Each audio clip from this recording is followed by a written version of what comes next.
마태복음 4장 26절과 32절까지 이 말씀에는 두 가지 비유가 있죠. 그래서 26절부터 29절까지는 자라나는 씨에 대한 비유고요. 또 30절부터 32절까지는 겨자씨에 대한 비유입니다.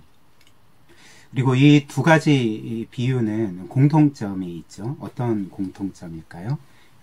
그 씨를 심고 자라는 과정이 하나님 나라와 같다는 것이죠. 이런 공통점이 있고요. 그러나 이 각각의 비유는 조금씩 강조하는 바가 다릅니다. 그래서 오늘 우리는 이 두 가지 비유를 살펴보면서 하나님의 나라에 대해서 이제 세 가지 사실을 함께 보려고 하는데요. 그래서 첫 번째는 하나님 나라의 은밀성, 그리고 두 번째는 하나님 나라의 확실성, 그리고 세 번째는 하나님 나라의 확장성, 은밀성과 확실성과 확장성, 이렇게 세 가지를 살펴보도록 하겠습니다. 그런데 우리가 먼저 이 비유, 하나님 나라의 비유를 살펴보기에 앞서 이 하나님 나라가 신약 성경에서 무엇을 의미하는지에 대해서 알 필요가 있습니다. 왜냐하면 하나님 나라에 대한 기본적인 개념과 의미를 이해해야지만 이 비유를 더욱더 정확하게, 더 풍성하게 이해할 수 있기 때문에 그렇습니다. 그래서 하나님 나라를 일단은 살펴보면 그 신약 성경에서 하나님 나라에서 이 나라라는 단어가 바실레이아라는 단어인데, 보통 이 나라라는 이 헬라어 단어는 보통 우리가 예전에 학교에서 나라의 그 구성 요소 세 가지에 대해서 배우지 않았습니까? 그래서 국민, 영토, 주권, 이것을 보통 한 국가를 구성하는 세 가지 구성 요소라고 하는데요. 그런데 이 바실레이아라는 이 나라에 해당되는 헬라어 단어가 국민, 영토, 주권 중에 특별히 주권을 강조하는 단어라는 것입니다. 그래서 하나님 나라는 거의 하나님의 주권 혹은 통치와 똑같은 말이라는 것이죠. 그리고 사실 이 세 가지 구성 요소, 국민, 영토, 주권 중에 아마도 가장 중요한 것을 꼽으라면 주권이 아니겠습니까? 왜냐하면 땅도 있고 또 백성, 국민도 있고, 그런데 주권이 그 나라에 없다면, 즉 우리나라가 아닌 다른 나라가 지금 우리나라의 주권을 가지고 있다면 사실 그 국가는 자주국가가 될 수 없을 것입니다. 그래서 국민도 있고 영토, 땅도 있지만 주권이 없으면 사실 나라라 할 수가 없는 것이죠.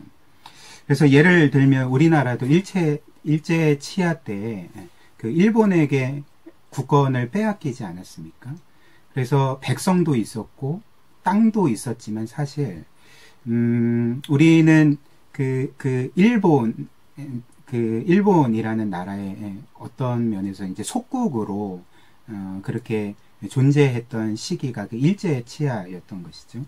그리고 예수님 당시에도 이스라엘 백성들이 로마 제국의 통치를 받았는데요.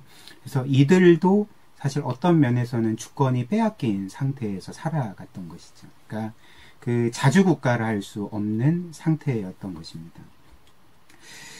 그런데 말씀드린 것처럼 이렇게 이 나라를 뜻하는 헬라어 단어 바실레이아는 그 국민과 영토를 뜻하기보다는 주권을 뜻하는 단어이고, 그래서 신약 성경에서 특별히 예수께서 계속 하나님 나라에 대해서 가르치시고 선포하셨는데, 하나님 나라라고 말씀하실 때 이제 그분의 생각 안에 있던 것은 하나님의 통치였다는 것입니다. 하나님의 주권이었다는 것입니다.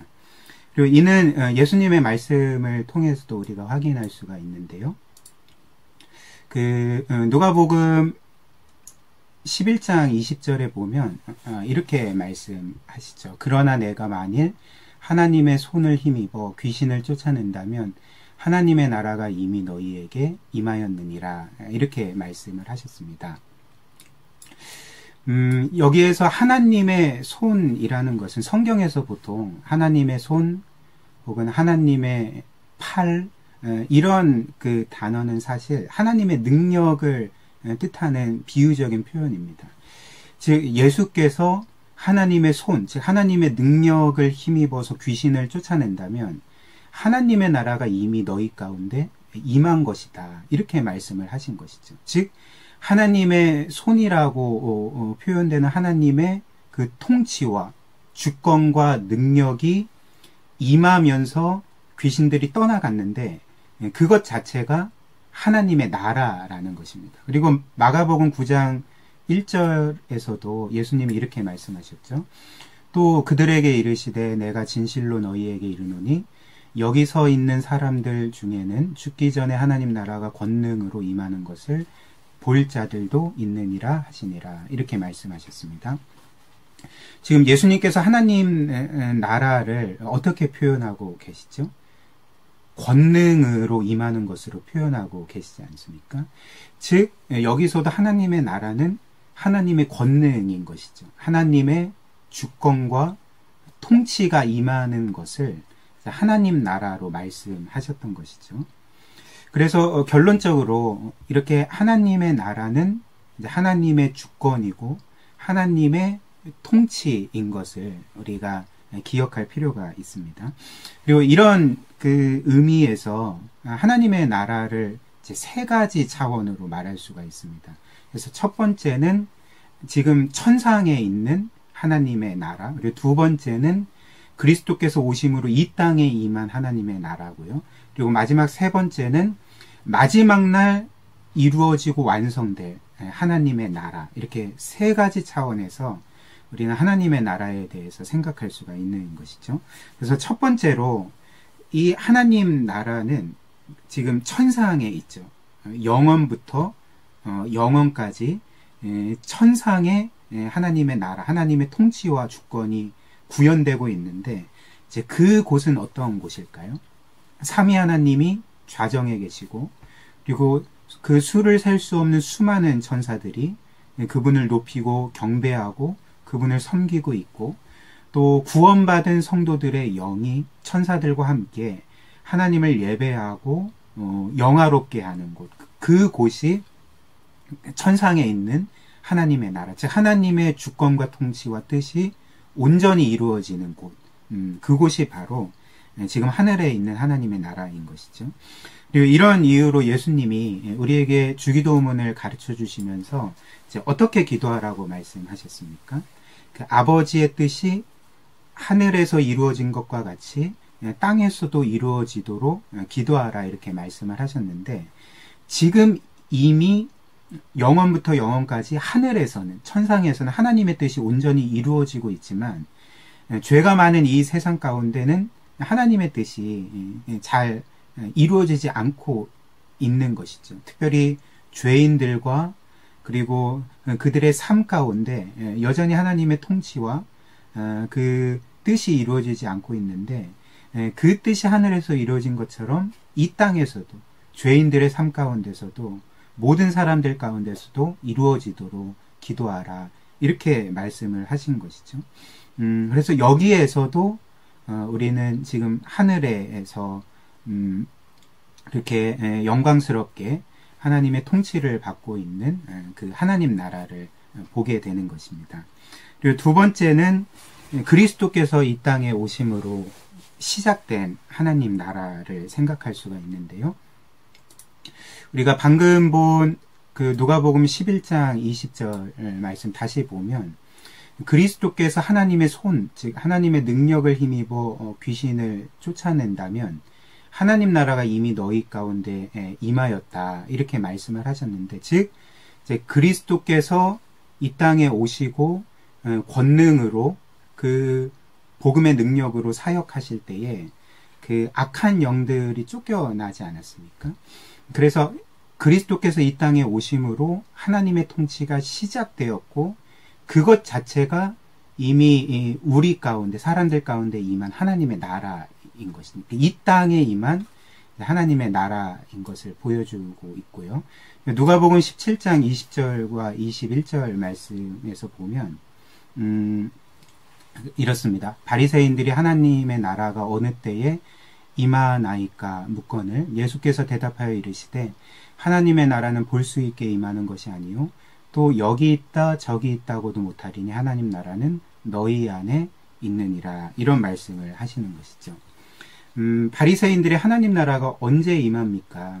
그리고 바리새인들 뿐만 아니라 그 당시 대부분의 유대인들의 관심사였는데요. 근데 이에 대해서 예수님께서 말씀하시기를 첫 번째는 하나님 나라는 볼 수 있게 임하는 것이 아니다. 즉 어떤 국가와 같이 이렇게 볼 수 있는 것이 아니고 또 여기 있다 저기 있다 할 수 없는 나라다. 즉 어떤 영토의 장소의 개념이 아니라는 것이죠. 그렇게 말씀하신 후에 하나님 나라는 너희 안에 있는 거다. 이런 말씀을 하시는 것이죠. 무슨 뜻일까요? 즉 예수 그리스도께서 전하신 복음을 믿는 자들 안에 하나님의 뜻이 이루어지고 하나님의 통치가 이루어지기 시작하는데 그것 자체가 이제 우리 안에 임한 이 땅을 살아가는 우리 안에 임한 하나님의 나라임을 이렇게 말씀하셨던 것입니다. 그리고 마지막 세 번째로 마지막 날 이루어질 하나님의 나라를 생각할 수가 있는데요. 그 요한계시록 21장을 보면 그 마지막 날 이루어질 이 일에 대해서 특별히 그 하나님 나라가 완성될 때 어떤 일이 이루어지는지를 이렇게 기록하고 있습니다. 그래서 제가 읽어드리면 또 내가 새 하늘과 새 땅을 보니 처음 하늘과 처음 땅이 없어졌고 바다도 다시 있지 않더라. 또 내가 보매 거룩한 성 새 예루살렘이 하나님께로부터 하늘에서 내려오니 그 준비한 것이 신부가 남편을 위하여 단장한 것 같더라. 내가 들으니 보좌에서 큰 음성이 나서 이르되 보라 하나님의 장막이 사람들과 함께 있음에 하나님이 그들과 함께 계시리니 그들은 하나님의 백성이 되고 하나님은 친히 그들과 함께 계셔서 모든 눈물을 그 눈에서 닦아주시니 다시는 사망이 없고 애통하는 것이나 곡하는 것이나 아픈 것이 다시 있지 아니하리니 처음 것들이 다 지나갔음이로라. 그리스도께서 마지막 날 이 땅에 오시고 그래서 모든 악한 영들과 악한 자들을 심판하시고 그리고 그 죄와 사망이라는 것에 대해서 최종 사망 선고를 내리시는 최후 승리를 거두실 때에 어떤 일이 일어나냐면 하나님께서 그분의 성막 형태로서 사람들과 함께 하시는 것이죠. 구약 성경에서 마치 하나님이 성막 혹은 성전을 통해서 자신의 백성들과 함께 하신 것처럼 하나님께서 구원받은 모든 자들과 함께 하시고 그래서 그들이 하나님의 백성이 되고 하나님이 그들과 친히 함께 하셔서 우리가 죄로 인해서 겪었던 모든 고통과 아픔과 슬픔들을 다 없애주시는 것이죠. 근데 그때에 그 이루어질 하나님의 나라를 어떻게 표현하고 있냐면 2절 말씀 다시 보시면 또 내가 보매 거룩한 성 새 예루살렘이 하나님께로부터 하늘에서 내려왔다 이렇게 말씀을 하고 있는 것입니다. 즉 그 마지막 날 이루어질 이 하나님의 나라는 천상에서 이루어지는 것이 아닙니다. 이 땅에서 이루어지는 것이죠. 즉 하늘에 있던 하나님의 나라인 새 예루살렘, 그 거룩한 성 새 예루살렘이 하나님께로부터 하늘에서부터 이 땅에 내려오는 거죠. 그래서 그 하늘에 있던 하나님의 나라와 이 땅에서 이루어지고 있던 하나님의 나라가 만나서 이 땅에 최종적인 완성된 형태의 하나님의 나라가 온전히 이루어진다는 것이 이제 성경의 분명한 증언인 것입니다. 이 또한 예수님이 주기도문에서 우리에게 알려주신 간구에서도 잘 알 수 있지 않습니까? 주님께서 이렇게 말씀하셨죠. 아버지의 나라가 임하게 하소서라고 그렇게 기도하라. 이 땅에 그 아버지의 나라가 임하도록 기도하라 우리에게 명하셨는데요. 바로 이 그 주기도문의 간구가 마지막 날 이루어지는 것이죠. 즉 하늘에 있던 하나님의 나라가 이 땅에 임함으로써 그 주기도문의 간구가 온전히 성취되게 되는 것입니다. 그래서 이러한 하나님 나라의 개념을 가지고 우리가 이제 본격적으로 본문 말씀을 보려고 하는데요. 본문 말씀 잠깐 다시 읽도록 하겠습니다.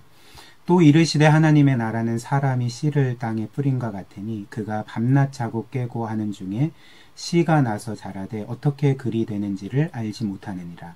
땅이 스스로 열매를 맺되 처음에는 싹이요 다음에는 이삭이요 그 다음에는 이삭에 충실한 곡식이라. 열매가 익으면 곧 낫을 대나니 이는 추수 때가 이르렀음이니라. 이런 비유의 말씀을 주셨습니다. 그래서 하나님 나라의 첫 번째 특징은 이제 은밀성이죠. 이 은밀성이라는 것은 하나님 나라가 뭔가 은밀하게 임하고 이루어진다 이런 말이 아니고요.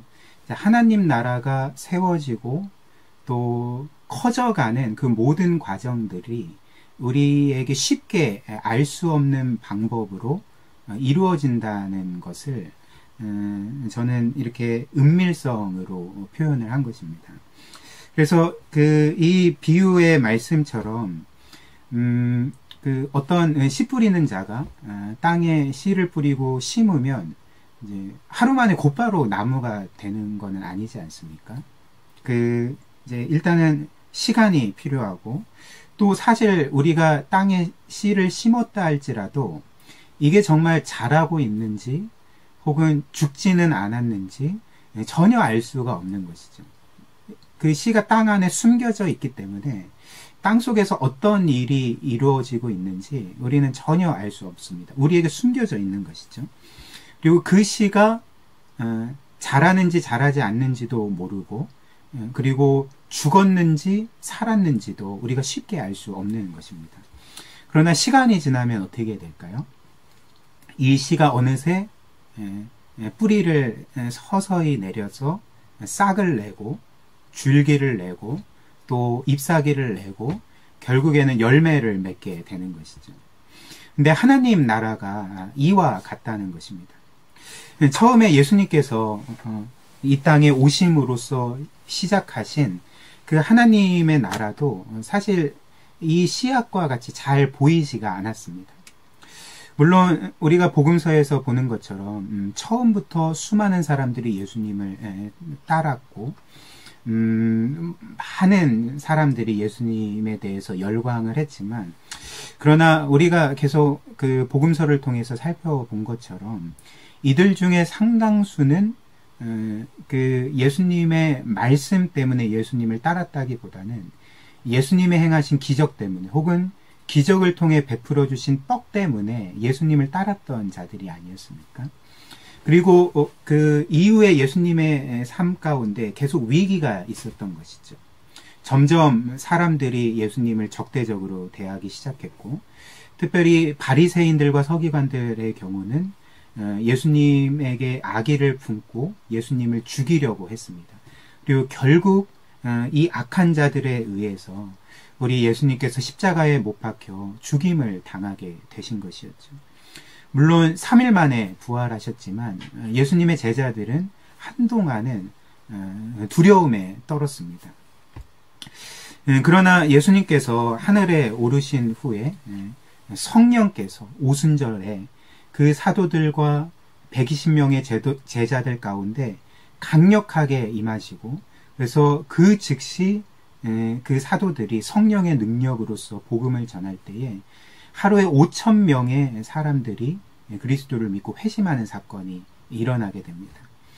그러나 우리가 사도행전에서 보는 것처럼 이후에 교회는 늘 이제 승리하고 부흥하기만 했던 것은 아니고 오히려 유대인들의 pit박들이 가면 갈수록 심해졌고 우리가 확인하는 바와 같이 그 유대인들의 핍박으로 인해서 예루살렘에 있던 교회의 성도들이 다 뿔뿔이 흩어지게 됩니다. 그리고 그 이후의 역사를 보면 300년 동안 교회는 그 로마 제국 하에서 극심한 핍박을 받게 되는 것이죠. 그래서 아마 당시 사람들은 누구나 교회와 성도들을 볼 때에 곧 있으면 이 땅에서 교회는 없어져 버릴 거야. 예수 그리스도를 믿는 자들은 다 사라져 버릴 거야 라고 쉽게 생각하지 않았겠습니까? 그러나 결국 하나님의 나라인 교회는 어떻게 됐습니까? 땅에 심긴 씨앗이 눈에 보이지는 않지만 서서히 뿌리를 내리고 그리고 싹을 내고 그리고 줄기를 내고 잎사귀를 내고 많은 열매를 맺는 것처럼 교회 또한 극심한 핍박 가운데 정말 교회가 계속 커져갈 수 있는지 혹은 교회가 멸망당하지는 않을까 그렇게 많은 사람들이 의심을 하고 의구심을 가졌지만 결국에는 이 하나님의 나라인 교회가 로마 제국이라는 그 드넓은 땅을 덮을 정도로 그렇게 크게 성장하지 않습니까? 이것이 바로 이제 하나님 나라의 은밀성이라는 것이죠.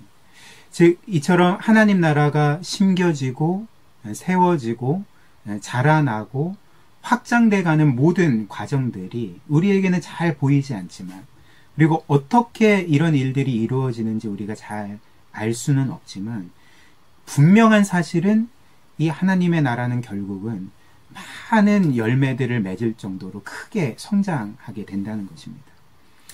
그리고 이는 우리 안에 있는 하나님의 나라도 마찬가지이지 않겠습니까? 즉 우리의 신앙도 마찬가지인 것이죠. 사실 우리는 우리의 신앙이 잘하고 있는지 혹은 잘하지 않고 있는지 쉽게 파악할 수가 없습니다. 물론 우리가 다른 사람들을 볼 때 저 사람은 과거보다는 현재 신앙이 참 많이 자랐구나 이런 것들을 어느 정도 볼 수는 있지만 자기가 자기 자신에 대해서 내 신앙이 정말 잘하고 있는지 혹은 지금 정체되어 있는지 뭐 어떤지 잘 이렇게 식별할 수가 없다는 것이죠. 물론 정체됐다는 것은 분명히 식별할 수는 있지만 우리의 신앙이 잘 자라고 있는지는 사실 잘 알 수가 없는 것입니다. 그래서 우리는 보통 이런 이유로 낙심하게 되죠. 우리가 박원숙 집사님께서 우리를 위해서 대표 기도해 주실 때 이제 말씀하신 것처럼 우리는 늘 우리의 신앙이 정체되어 있는 것 같고 그리고 오히려 퇴보하고 있는 것 같이 느껴져서 혹은 우리 안에 신앙이라는 것 자체가 없는 것처럼 느껴질 때 낙심하게 되고 때로는 좌절하고 또 뭔가 그런 신앙의 침체를 겪게 될 때도 있는 것이죠. 그러나 분명한 사실은 무엇일까요? 오늘 주님께서 이 비유를 통해 우리에게 말씀해 주신 것처럼 우리는 도리어 그런 과정들을 통해서 성장하게 된다는 것입니다. 즉, 내 신앙이 정말 잘하고 있을까? 내 안에 정말 신앙이라는 게 있을까? 정말 내가 생각하기에 신앙이 퇴보하는 것으로만 보이는데 정말 나는 신앙인이 맞을까? 라는 그런 과정을 통해서 오히려 우리의 신앙이 서서히 자라게 된다는 것입니다. 그리고 만약에 어떤 한 사람이 늘 나는 신앙에 있어서 완전한 자지, 늘 나는 상승곡선을 그리면서 신앙이 자라고 있어 라고 이제 생각한다면 실상은 그는 그의 신앙은 자라지 않는 것이 확실합니다. 왜 그럴까요? 왜냐하면 우리의 이 신앙이라는 것 자체는 우리가 우리의 신앙이 얼마나 훌륭한지를 알고 그리고 확증하고 입증하는 방식으로 자라는 것이 아니기 때문에 그렇습니다. 오히려 이 신앙이라는 것은 우리가 우리의 훌륭함을 알고 깨닫는 과정이 아닌 우리가 얼마나 그리스도를 필요로 하는 자들인지 우리가 얼마나 그리스도를 의지해야 되는 자들인지를 그렇게 깨닫는 과정 자체가 신앙이라는 것입니다.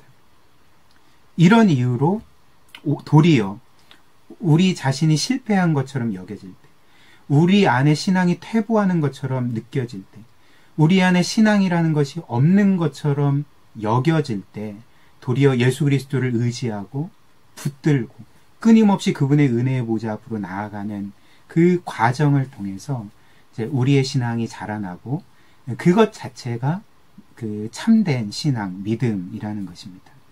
이런 식으로 하나님은 우리의 신앙을 은밀하게 우리는 알 수 없는, 이해할 수 없는 방식으로 이렇게 성장시켜 가신다는 것이죠. 이것이 바로 하나님 나라의 은밀성이라 할 수가 있습니다. 그 다음 두 번째로 하나님 나라의 확실성인데요. 하나님 나라가 이렇게 세워지고 커져가는 과정 자체를 우리가 다 세세히 모를 만큼 그 은밀하게 이루어지지만, 그러나 분명한 사실은 그럼에도 불구하고 결국 그 씨는 성장하게 되어 있다는 것입니다. 열매를 맺게 되어 있다는 것이죠. 이것이 확실하다는 것입니다. 이것이 바로 하나님 나라의 확실성인 것이죠. 물론 씨앗의 경우는 정말 자라서 큰 나무가 되고 많은 열매들을 맺을 수도 있지만 그렇지 않을 수도 있지 않겠습니까?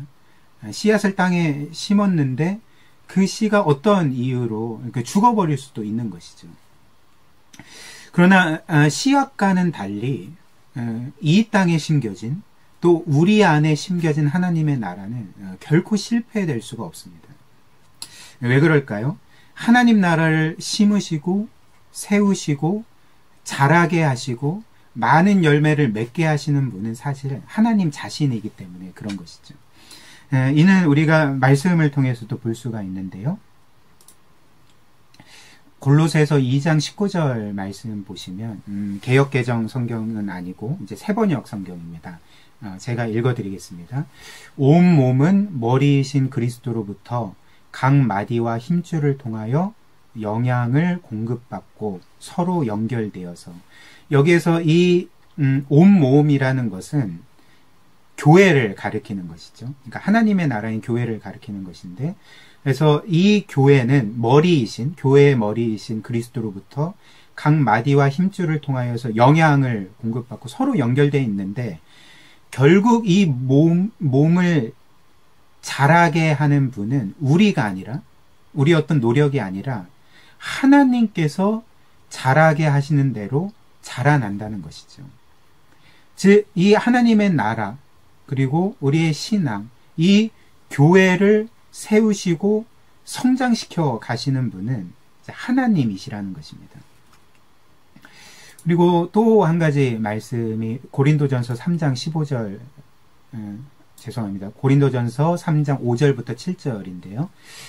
이렇습니다. 그런즉 아볼로는 무엇이며 바울은 무엇이냐? 그들은 주께서 각각 주신 대로 너희로 하여금 믿게 한 사역자들이니라. 나는 심었고 아볼로는 물을 주었으되 오직 하나님께서 자라나게 하셨으니, 그런즉 심는 이나 물 주는 이는 아무것도 아니로되 오직 자라게 하시는 이는 하나님 뿐이니라. 이게 무슨 말씀일까요? 이 말씀처럼 우리가 어찌됐든 처음 믿었을 때 우리에게 복음을 처음 전해준 사람이 있지 않겠습니까?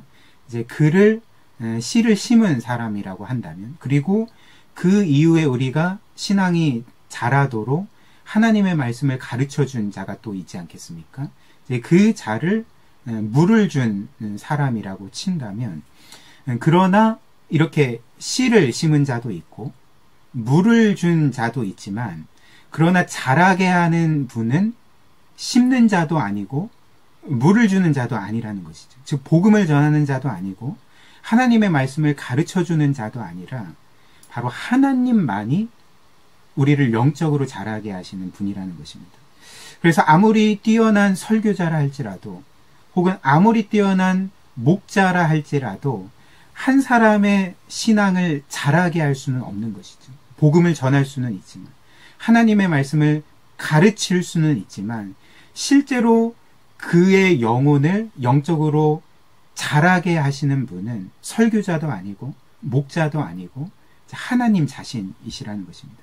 바로 하나님께서 이렇게 그분께서 우리를 향해 정하신 분량만큼, 그 분량대로 우리를 확실하게 자라게 하신다는 것이죠.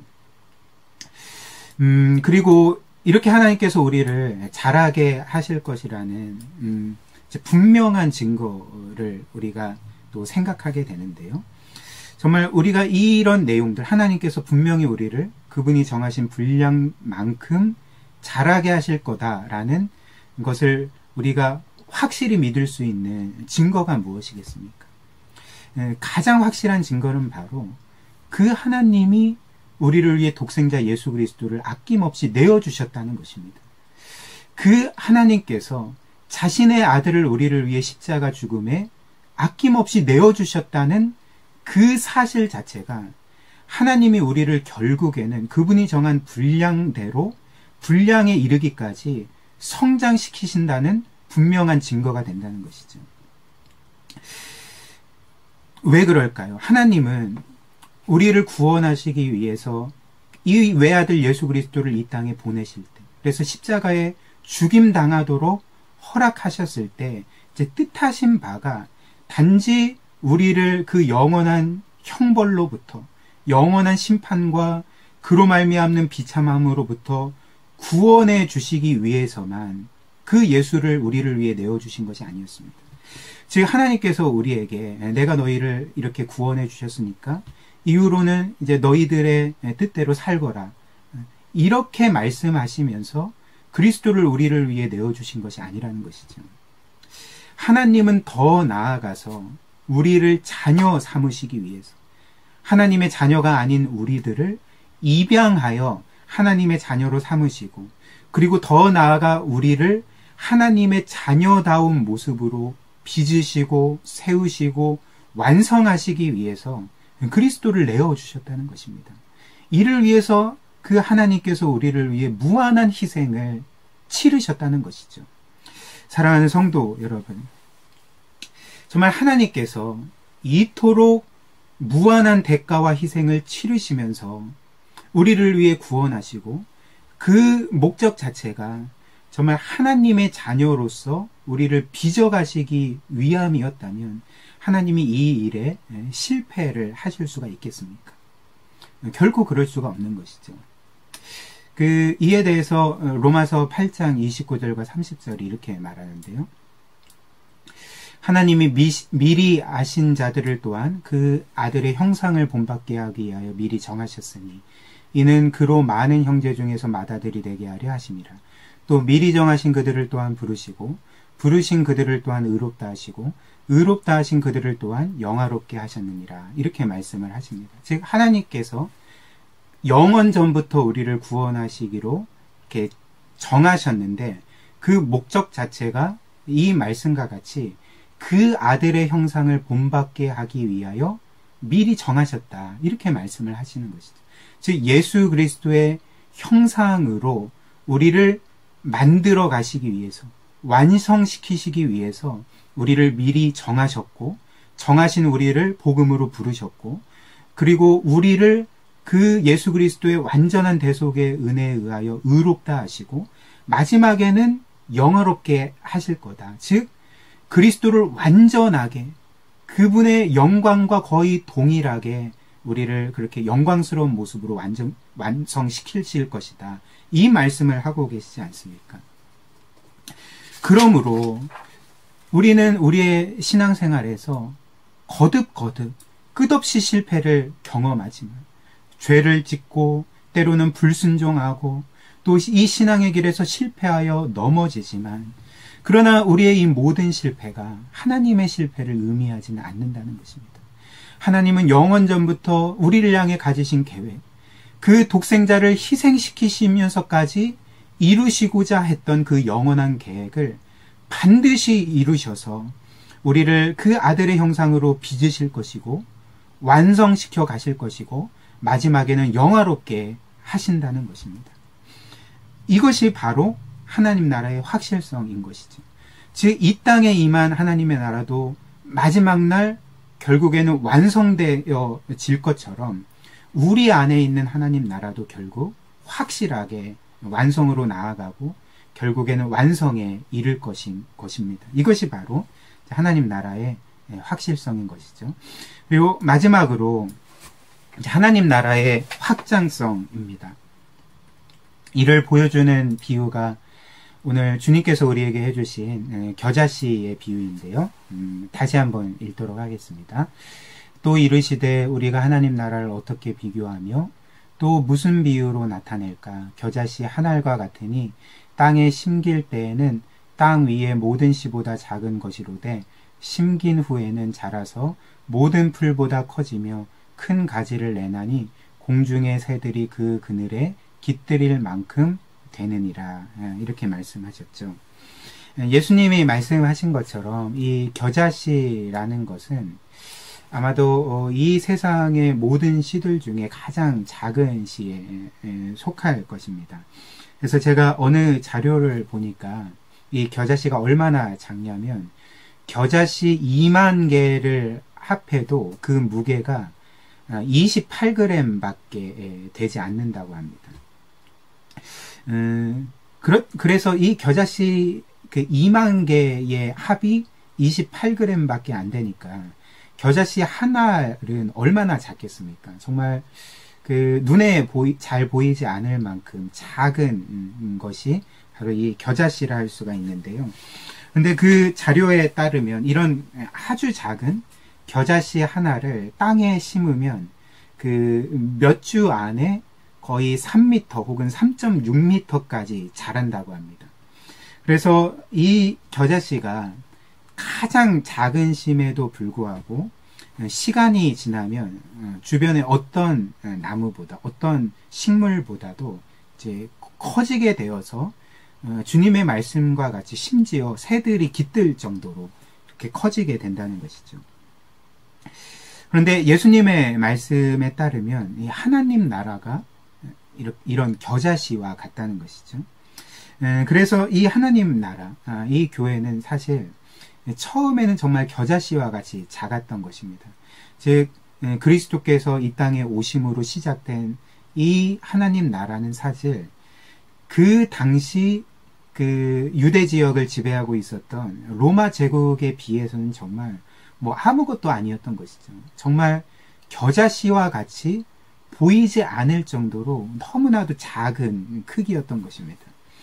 그러나 시간이 지나면서 어떻게 됐습니까? 이 겨자씨만한 하나님의 나라가 결국에는 이 땅에 서서히 뿌리를 내리게 되고 싹을 내고 잎사귀를 내고 그래서 크게 되면서 결국에는 로마 제국 전 지역을 그 잎사귀로 덮어버리는 그 로마 제국 전 지역을 하나님 나라로 변화시키는 그 놀라운 그 확장성을 보여주지 않았습니까?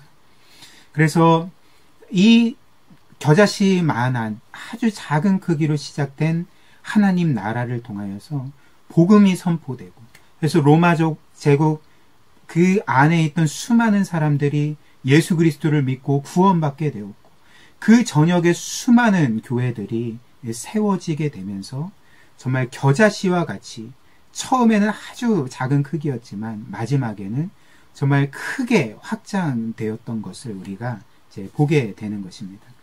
그리고 그 후에 2000년 동안 이 하나님의 나라는 점점 더 이제 확대되어 가게 된 것이었죠. 그래서 지금에 이르기까지 전 세계에 정말 셀 수 없이 많은 사람들이 예수 그리스도를 믿고 구원받게 되었고 또 셀 수 없이 많은 교회들이 이제 세워지게 되었습니다. 이는 우리나라도 마찬가지죠. 우리나라도 거의 한 100년 전에 영국과 미국에서 온 선교사들이 이렇게 복음을 전하게 되므로 이제 하나님 나라의 씨앗이 이 땅에 심겨졌는데요. 근데 처음에는 사실 전 국민에 비해서 예수 그리스도를 믿는 자들은 정말 극히 소수였던 것이죠. 처음에는 뭐 한 명으로 시작하지 않았겠습니까? 정말 그 인구 대비 정말 겨자씨만한 아주 작은 크기의 그런 교회였는데 그러나 우리나라의 역사, 교회의 역사를 통해서 확인할 수 있는 바가 무엇입니까? 이렇게 지극히 작은 그 수로 시작된 하나님의 나라, 그 교회가 결국에는 100년 동안 정말 그 복음의 능력들이 그들을 통하여 나타나면서 수많은 사람들이 예수 그리스도를 믿고 구원받게 되었고, 이제는 전국 어디에 교회가 없는 곳이 없을 정도로 정말 수많은 교회들이 이 땅에 세워지지 않았습니까? 이것이 바로 오늘 이 겨자씨 비유에서 나타나는 하나님 나라의 확장성인 것이죠. 그렇다면 어떻게 이런 일들이 가능하게 된 것일까요? 어떻게 그 겨자씨만한 아주 작은, 어떻게 보면 볼품 없는 그런 씨앗 형태의 그 하나님의 나라가 어떻게 이렇게 놀랍게 성장하고 놀라운 확장성을 보여줄 수가 있겠습니까? 그 이유는 결코 씨앗의 크기가 아닌 것이죠. 씨앗이 처음에 뭐 크거나 혹은 뭔가 정말 그 씨앗이 뭐 많기 때문에 그런 확장성을 보여준 것이 아니라, 도리어 그 씨앗의 크기는 작지만 그 씨앗 안에 담긴 정말 엄청난 생명력과 능력 때문에 이런 확장성을 보여줄 수가 있는 것이 아니겠습니까? 사실 씨앗 하나에는 한 나무의 생명이 담겨져 있죠. 그리고 더 나아가서 사실 씨앗 하나에는 한 숲을 이룰 정도의 수많은 나무들의 생명을 품고 있는 것입니다. 그래서 그 어떤 면에서는 정말 울창한 숲도 결국에는 하나의 씨앗으로 시작하지 않았겠습니까? 혹은 정말 이 세상의 모든 산을 덮고 있는 그 수많은 셀 수 없는 나무들도 결국에는 처음에 하나의 씨앗 형태로 시작되지 않았겠습니까? 이런 식으로 사실 하나의 씨앗이 작을지라도 그 씨앗 안에는 정말 큰 숲을 이룰 수 있는 엄청난 생명과 능력이 담겨져 있다는 것이죠. 근데 하나님 나라도 마찬가지죠. 우리가 지지난 시간과 지난 시간 2주에 걸쳐서 살펴본 그 4가지 땅에 뿌려진 씨앗 비유에서 우리 주님께서 그 씨를 하나님의 말씀, 그 복음에 비유하지 않으셨습니까? 즉, 이 땅에 시작된 하나님 나라도 어떤 면에서는 그 하나님의 말씀, 그 복음이라는 아주 작은 씨앗에서 시작이 되었던 것이죠.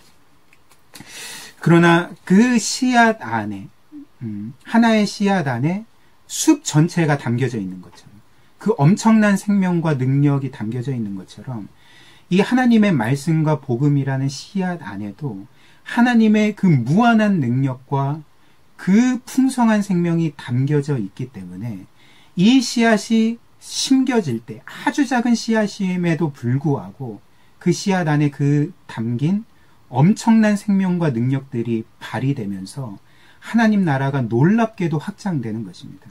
그래서 수많은 열매들을 이제 맺게 되는 것이죠. 따라서 결국 중요한 것이 무엇이겠습니까? 하나님의 말씀인 것이죠. 이렇게 하나님의 말씀 안에는 우리뿐만 아니라 수많은 사람들의 생명을 살릴 수 있고, 또 수많은 지역과 나라와 민족을 변화시킬 수 있는 그 놀라운 능력과 생명이 담겨져 있습니다. 그래서 이 하나님의 말씀만이 사람들을 영적으로 살릴 수 있고, 사람들을 영적으로 자라게 하고, 또 그들로 하여금 영적으로 하나님께 순종하고 행하게 만든다는 것이죠. 이런 능력과 생명이 바로 하나님의 말씀 안에 담겨져 있습니다. 그렇다면 사랑하는 성도 여러분, 이렇게 하나님의 말씀이 중요하고 하나님의 말씀 안에 이런 엄청난, 정말 무한에 가까운 하나님의 능력과 생명이 담겨져 있다면 이 말씀이 우리에게 가장 중요한 것이 아니겠습니까? 그렇다면 우리는 우리의 삶을 돌아볼 때 정말 이 말씀을 가까이 하고 있습니까? 정말 참 생명과 능력의 원천인 하나님의 말씀을 늘 가까이 하고 읽고 묵상하고 있습니까? 또 이 말씀대로 실천하며 살아가려고 애쓰고 있습니까? 아니면 혹시나 이 하나님의 말씀이 나의 삶의 우선순위에서 다른 것에 밀리고 있지는 않습니까? 이렇게 하나님의 말씀이 없이는 사실 그는 결코 생명력 있는 신앙생활을 할 수가 없는 것이죠. 그러니까 자명한 사실인 것입니다. 그래서 우리는 늘 이를 기억해야 한다는 것이죠. 우리는 늘 정말 아주 중요한 것이라 할지라도 정말 너무나도 우리는 영적으로 무지하고 믿음이 없는 자들이기 때문에 그 사실을 잊고 망각할 때가 많기 때문에 늘 우리는 이 하나님의 말씀이 가장 중요하다는 것. 하나님의 말씀 안에 우리를 살리고 우리를 자라게 하고 우리를 영적으로 강건하게 하고 하나님의 말씀대로 살아갈 수 있게 만드는 생명과 능력이 풍성하다는 것을 늘 기억해야 한다는 것입니다. 그리고 또한 하나님은 이 말씀을 우리 안에 심으시고 이 말씀과 복음을 우리에게 주신 이유가 우리 자신만을 위함이 아니라 바로 우리로 하여금 다른 사람들에게 전하라고 우리에게 주셨다는 것입니다. 이것을 기억해야 한다는 것이죠.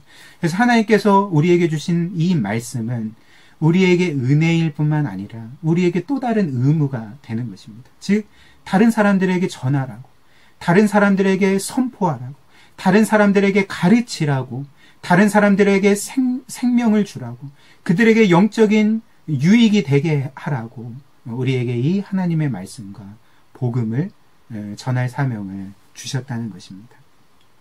사랑하는 성도 여러분, 정말 우리가 이 말씀을 통해서 그 말씀 안에 담긴 하나님의 생명을 풍성히 누리길 원합니다. 그 능력을 경험하길 원합니다. 그래서 우리의 영이 살아나고 우리의 그 심령이 늘 자라나고 강건해지고 그리고 하나님의 뜻을 행할 뿐만 아니라 정말 하나님이 우리에게 다른 이들에게 전하라고 의무로서 사명으로 주신 하나님의 말씀, 이 복음을 신실하게 증거하길 원합니다. 그래서 정말 이 땅에 심겨진 하나님의 나라가 서서히 확대되어서 수많은 사람들을 살리고 수많은 지역에 정말 하나님의 통치를 세운 것처럼 그 뜻을 이룬 것처럼 우리 고유교회를 통해 우리의 이웃이 생명을 얻고 우리의 이웃들이 영적으로 자라고 그리고 우리 교회가 위치한 지역과 광주라는 도시가 하나님의 나라로 변화되는 하나님의 뜻이 온전히 이루어지는 일들이 있었으면 좋겠습니다. 이런 은혜가 우리 사랑하는 모든 성도들과 우리 교회에 있기를 주님의 이름으로 축복합니다.